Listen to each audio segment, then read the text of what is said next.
See you in...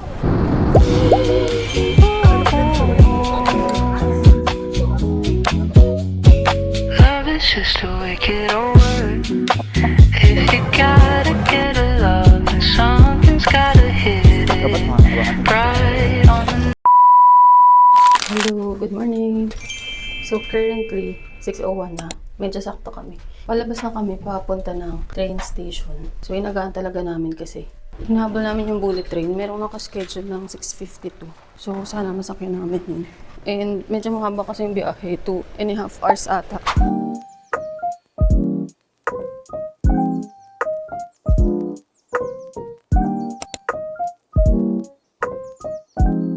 Ito na kami sa loob ng gates. Bale, hindi ka kami umabot ng 6:52. Pero ang naabutan na namin ay 7:30. Tapos nakabili na kami ticket. May ticketing office doon bago pumasok dito sa security check. Team lang naman dun sa trip.com? Oo.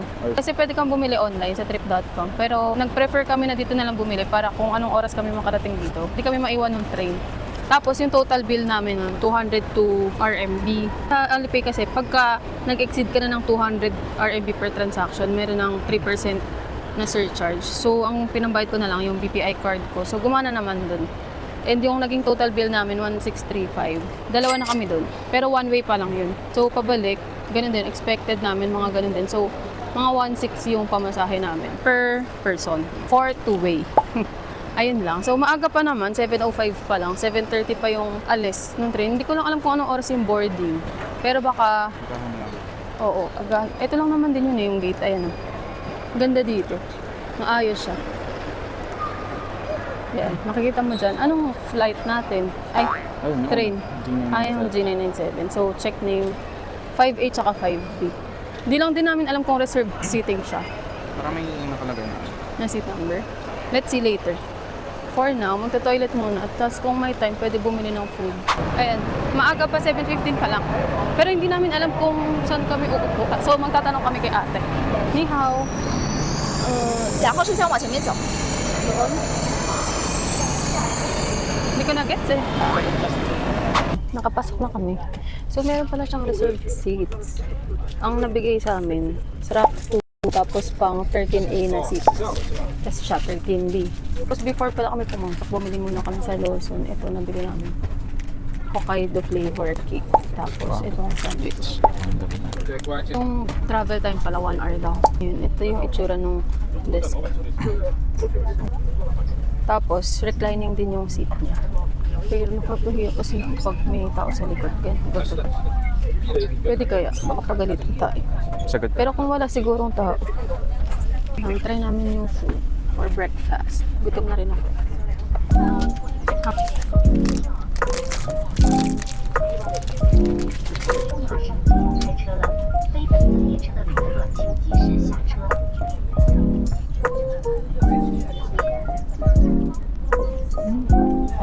Fluffy.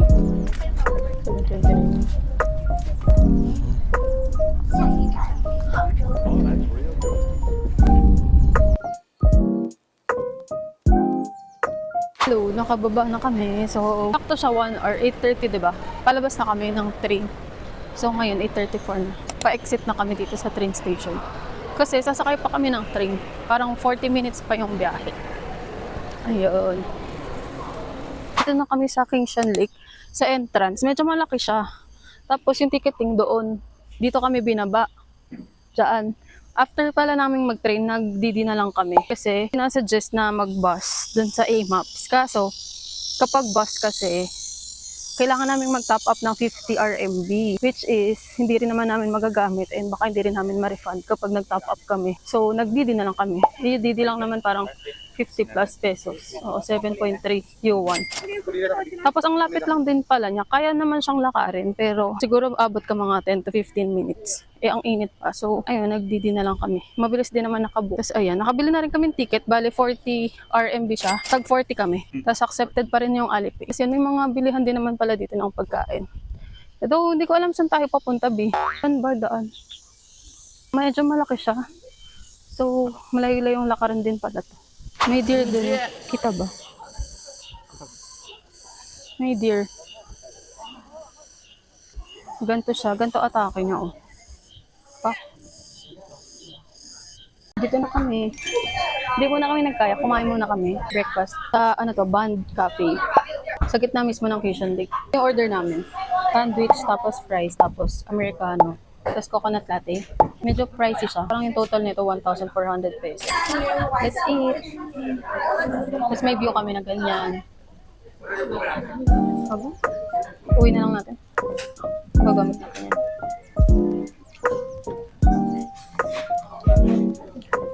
Hindi masyado matamis yung syrup. Sarap naman. Sarap ang cup.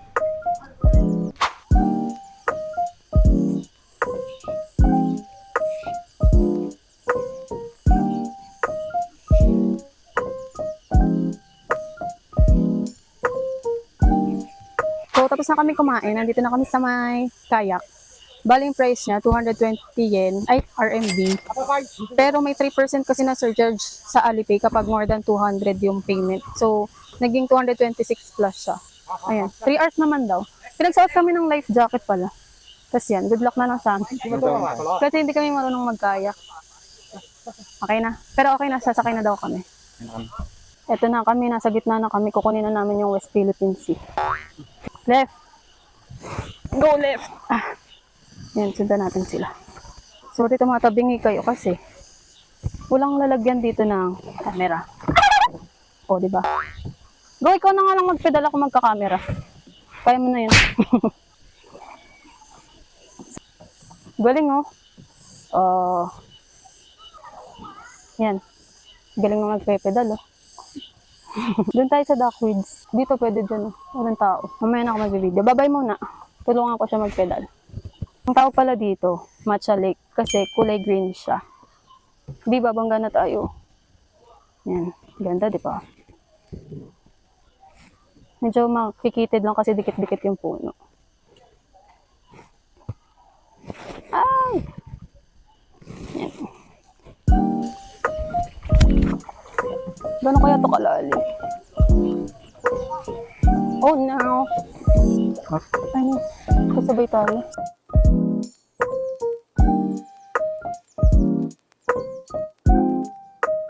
Yung phone mo saan? Dito. Kita ka. Go!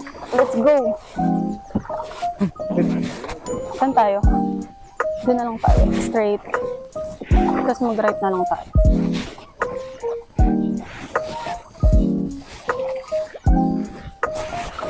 Ano mo, bigyan niya, no? Pataas. Natuluan ako sa socks. Ha? Sa socks. Wala na. Wala din. Wala din eh.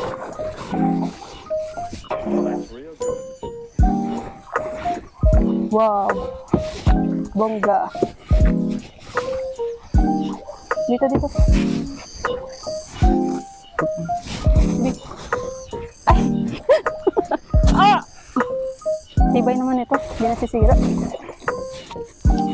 Ah! Sige.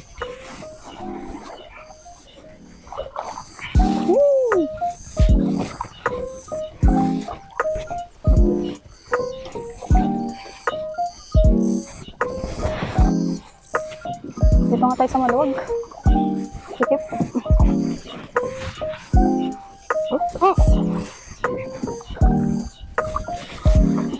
Ano tayo? Asa ba? O ganun, oh. Diyan? Wait lang, dito muna tayo. Shit. Aray ko. Sikip siya. Wait lang, pahinga muna.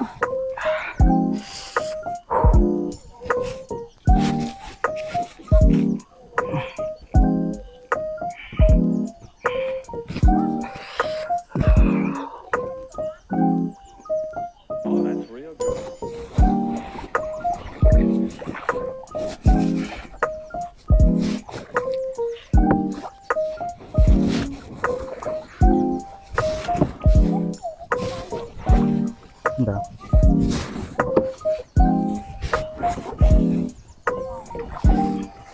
Ikot ba? Oo, dun.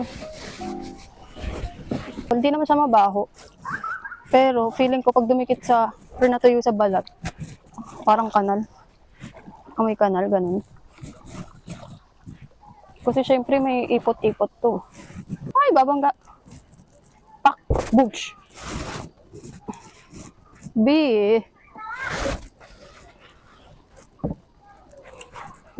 Tinan niyo yung basurahan nila. Atake. May halaman sa ibabaw. Bongga. Ayan, ngayon palabas na kami. We're done na with kayaking. Satisfied na kami. Okay. Yeah. Nabasa. Nabasa kami pero konti lang naman. Hindi rin naman siya mabaho eh. Pero syempre, Doon sa unahan, no? Pero syempre, madumi pa din yan. Kasi may mga nakatira dyang animals.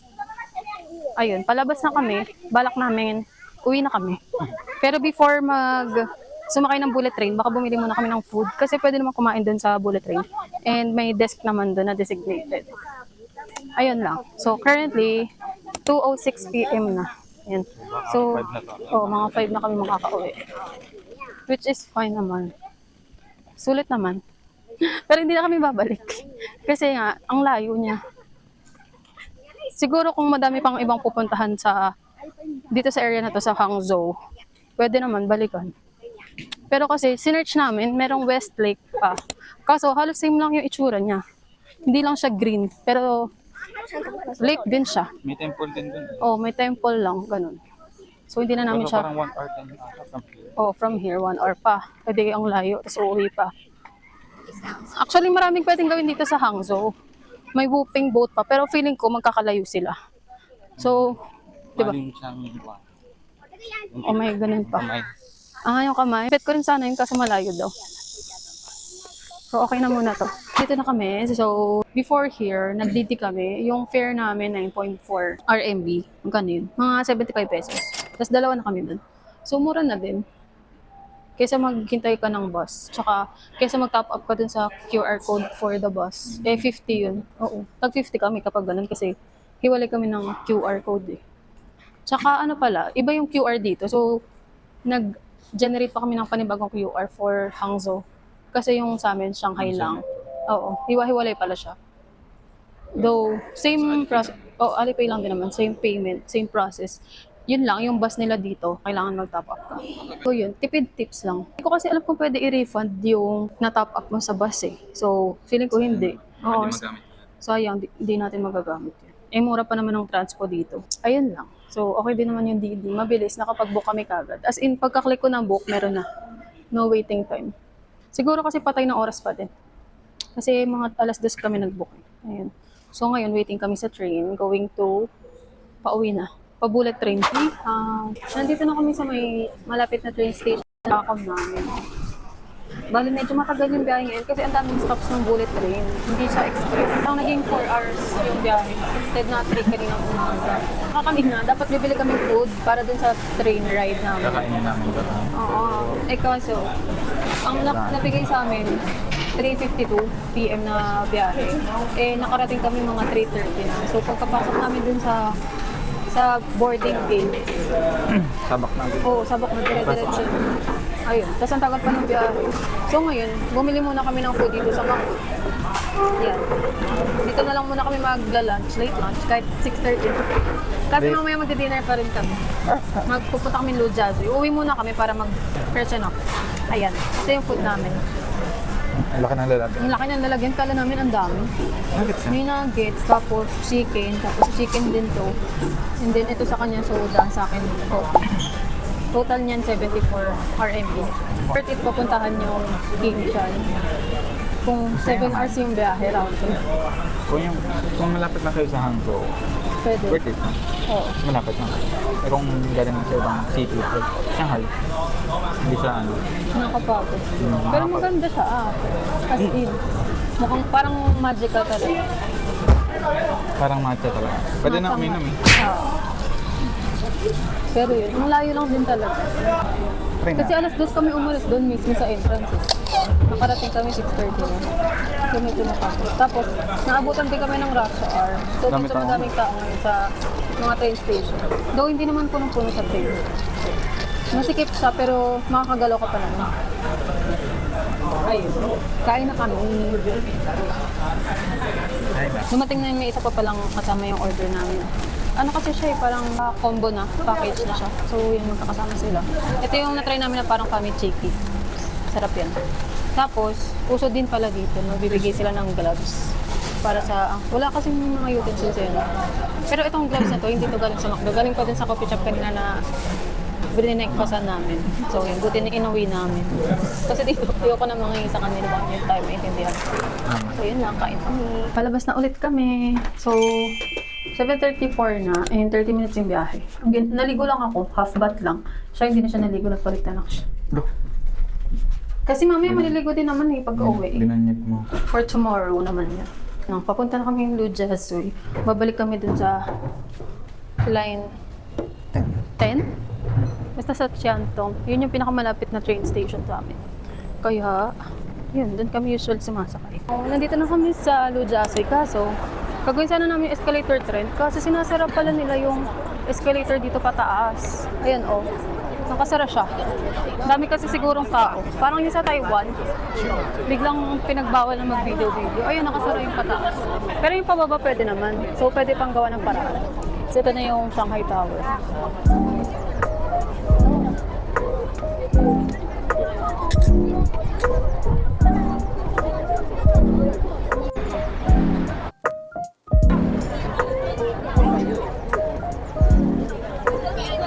Ay, may view ng rooftop ng mall. Tapos, meron dito, yung daming building. Puro mailaw siya. Tapos, ito yung Oriental Pearl. Wow! Yan.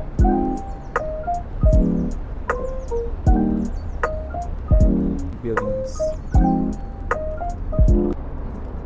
After this, or now na, alis na kami dito. Kakain kami mag-dinner. But, we don't know where pa. First time pala namin makarinig ng nagtatagalog. So, may Pinoy doon, no? Sa may footbridge. Pero hindi namin pinansin. Kabayan. Si Kabayan. Madami sila actually, mga tatlo. I-picture din sila. Ayun, first time lang kasi usually wala kami naririnig. Kahit sa Disneyland wala eh. No? Pati sa mga, yung U Garden kahapon, wala rin. Dito lang. Doon na kami sa, saan nga tabi? Jing'an Temple. Malapit. Basta yun yung kinainan namin ng laylay xiaolongbao, yung crab noodles. Nandito na kami, sarado na kasi yung sa laylay. Ito, nakita namin open. Kaso nagka-problema kami dun sa payment. Biglang ayaw na mag-proceed ng payment ko sa Alipay or sa WeChat gamit yung BPI ko. Tapos, ayun. Eh siya, nahirapan nga siya sa Wi-Fi kasi dun sa ACL. Hindi namin alam kung bakit. Sa akin, mabilis naman yung internet, pero sa akin naman bakit. Eh, buti na lang, may isa pa akong card, yung Metrobank ko. Mana naman. Tapos buti na lang, helpful din sila, hindi sila masungit. Yung mga tao dito. Tinulungan nila kami. Wow, thank you. Yan yung order namin. Ano to? Chicken. Parang curry ata. Cherry. Tapos ito daw, free. Tapos ito, kumuha kami ng drinks. Ano to? Parang lamig, akala ko soup. Tapos kanina pala sa train station, bago bumaba, bumili kami nitong Shine Muscat. 18 yuan siya. Isa pa kaming order. Ito, lemon drink siya. Hindi ko alam kung ano. Pero ang total nito, 77. 77 pa nga isa lang. Tapos nahirapan din sila mag-English kaya nagta-translate sila. Buti na lang talaga pinapansin nila kami. Hindi na kami pinabayaan. Shishi. Sana host. Dito na yung food namin. Hala, ano yan? What is this? Soup. Mang bean daw. Mang bean soup. Ito yung order ko. Ito order niya. Actually, sila na namili ng order namin. Try ko na to. Para siyang hindi siya soup. Para siyang drink talaga. Kasi manamis-namis siya tapos malamig. Pero lasang munggo. Try mo. Try ko. Ito muna. Sarap. Hindi ko alam talaga kung ano to, pero parang chicken siya. Tapos may egg and may gulay. So, may cabbage. Let's try. Munggo nga. Ano ilagay? Nasa ilalim yung beans. Harap naman. Pero ang daming serving. Hindi ako nagre-reklamo. Ang dami lang. Tonkatsu pero may sauce. Tsaka may egg. May egg din yun sa'yo. Sorry. Ito eh. Ikaw. Sarap pa. Ulat. Tingnan. Sarap din. Ba't na ano? Chicken. Saka juicy siya, hindi siya dry. Kaso sobrang dami feeling ko. Hindi ko ito maubos. Babait nila, buti na lang dito tayo kumain. Baka pag sa iba pinabayaan. Sabi na siguro. Meron dito hindi makapag-order. Kailangan namin ng marunong mag-English. Buti nag-English. Nung last na tumulong sa amin, nag-English. Pero yun, naging okay na. Kasi na-set up ko na sa kong card. Ang therapist ka lang eh. Ayun lang, babay ka na ba? Bye-bye. Busin muna namin.